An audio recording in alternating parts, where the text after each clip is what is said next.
ಶರಣ ಬಸವೇಶ್ವರ ಪಾದಗಳಿಗೆ ನಮಸ್ಕರಿಸುತ್ತಾ ಹಾಗೂ ಇವತ್ತು ಸುಮಾರು 20 ದಿನಗಳ ಕಾಲ ಪ್ರವಚನವನ್ನು ಮಾಡಿದಂಥ ಗುರುಗಳಿಗೆ ಪಾದಕಮಲಿಗೆ ನಮಸ್ಕರಿಸುತ್ತಾ ಹಾಗೂ ವೇದಿಕೆಯಲ್ಲಿರ್ತಕ್ಕಂಥ ಎಲ್ಲ ಹಿರಿಯರಿಗೆ ವಂದಿಸ್ತಾ ಹಾಗೂ ನನ್ನ ಭಗವತ್ಪಾದವರು, ಇದೊಂದು ಸಂತೋಷದ ಸಮಯ ಅಂತ ನಾನು ಅಂದ್ಕೊಂಡಿದ್ದೀನಿ.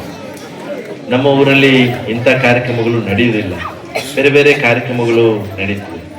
ಆದರೆ ಇದನ್ನೆಲ್ಲ ನಾವು ಟಿವಿಯಲ್ಲೆಲ್ಲ ನೋಡ್ತಿದ್ವಿ. ಇವತ್ತು ಸಾಕ್ಷಾತ್ ಏನು ಶರಣ ಬಸವೇಶ್ವರ ಸಾನ್ನಿಧ್ಯದಲ್ಲಿ ನಾವು ಇದ್ದೇವೆ ಅಂತ ನನಗೆ ಆಗ್ತಾ ಇದೆ. ಅಂದರೆ ಇವತ್ತು ಈ ಇದು ಹಂಪಾಪಟ್ಟಣ ಗ್ರಾಮದಲ್ಲಿ ಇಂಥ ಕಾರ್ಯಕ್ರಮಗಳು ಹಮ್ಮಿಕೊಂಡದ್ದು ತುಂಬ ಖುಷಿಯ ವಿಚಾರ ಅಂತ ಹೇಳ್ಬೋದು. ಇಷ್ಟು ತಾಯಂದಿರು ಬಂದಿದ್ದಾರೆ, ಇಷ್ಟು ನಮ್ಮ ಹಿರಿಯರು ಬಂದಿದ್ದಾರೆ, ಮಕ್ಕಳು ಬಂದಿದ್ದಾರೆ. ಯಾಕೆಂದ್ರೆ ಈ ಸಮಯ ಎಲ್ಲ ಧಾರಾವಾಹಿ ನೋಡುವಂಥ ಸಮಯ, ಕ್ರಿಕೆಟ್ ನೋಡುವ ಸಮಯ. ಹಾಗಿರುವಾಗ ಇದರಲ್ಲೇ ಎಲ್ಲವನ್ನು ಆಲಿಸ್ತಕ್ಕಂಥ ಸಂದರ್ಭದಲ್ಲಿ ಅದನ್ನೆಲ್ಲ ಬಿಟ್ಟು ಇವತ್ತು ಈ ಪ್ರವಚನ ಕಾರ್ಯಕ್ರಮ ಅಥವಾ ಇವತ್ತು ಏನು ಶುಭ ಕಾರ್ಯದಲ್ಲಿ ಇವತ್ತು ನಾವೆಲ್ಲ ಬಂದಿದ್ದೀವಿ. ತುಂಬಾ ಸಂತೋಷ. ಈ ಕಾರ್ಯಕ್ರಮಗಳು ಇನ್ನಷ್ಟು ಬೆಳೆಯಲಿ. ನಾನು ಮೊನ್ನೆ ನಮ್ಮ ಸಮಿತಿಯವರೆಲ್ಲ ಬಂದಿದ್ರು, ತುಂಬಾ ವಿಚಾರದ ಬಗ್ಗೆ ವಿಮರ್ಶೆ ಮಾಡಿದ್ದೀವಿ. ಯಾಕೆಂದ್ರೆ ಈ ಕಾರ್ಯಕ್ರಮವನ್ನು ಸುಮಾರು ಮಾರ್ಚ್ ನಂತರ, ಯಾಕೆಂದ್ರೆ ಇವತ್ತು ಎಕ್ಸಾಮ್ ಎಲ್ಲ ಆದ ನಂತರ ಈ ಕಾರ್ಯಕ್ರಮ ನಡೆದ್ರೆ ಇನ್ನಷ್ಟು ಮಕ್ಕಳು ಈ ಕಾರ್ಯಕ್ರಮದಲ್ಲಿ ತೊಡಗಿಸಿಕೊಳ್ಳಿಕ್ಕೆ ಸಾಧ್ಯತೆ ಇದೆ.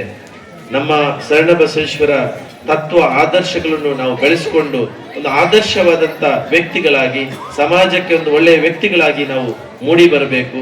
ತತ್ವ ಆದರ್ಶ ನಾವೆಲ್ಲರೂ ಕೂಡ ಬೆಳೆಸ್ಕೊಳ್ಳು ಅಂತ ಹೇಳ್ತಾ ಇವತ್ತು ತುಂಬಾ ಸಂತೋಷ ಆಯಿತು ಈ ಕಾರ್ಯಕ್ರಮದಲ್ಲಿ ಭಾಗವಹಿಸಿದ್ದಕ್ಕೆ. ಹಾಗಿರೋ ತಮಗೆಲ್ಲರಿಗೂ ಕೂಡ ಆ ಮಂಜುನಾಥ ಸ್ವಾಮಿ ಆಶೀರ್ವಾದ, ಪೂಜ್ಯರ ಆಶೀರ್ವಾದ ತಮ್ಮ ಮೇಲೆ ಇರಲಿ ಅಂತ ಹೇಳ್ತಾ ಧನ್ಯವಾದ. Thank you.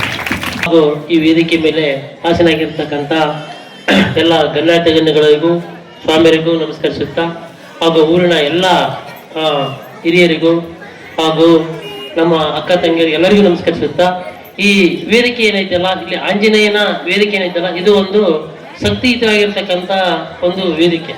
ಯಾಕಂದ್ರೆ ಈ ಒಂದು ವೇದಿಕೆ ಮೇಲೆ ಹಲವಾರು ಕಾರ್ಯಕ್ರಮಗಳು ನಡೀತಾನೆ ಇರ್ತವೆ.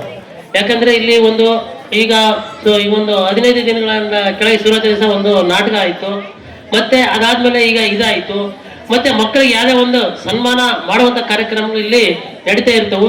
ಇವತ್ತು ಇದನ್ನೆಲ್ಲ ನೋಡಿದಂತೆ ಏನ್ಸುತ್ತಪ್ಪ ಅಂದ್ರೆ ಸರ್ವರಿಗೂ ಸಮಬಾಳು, ಅಂದ್ರೆ ಸರ್ವ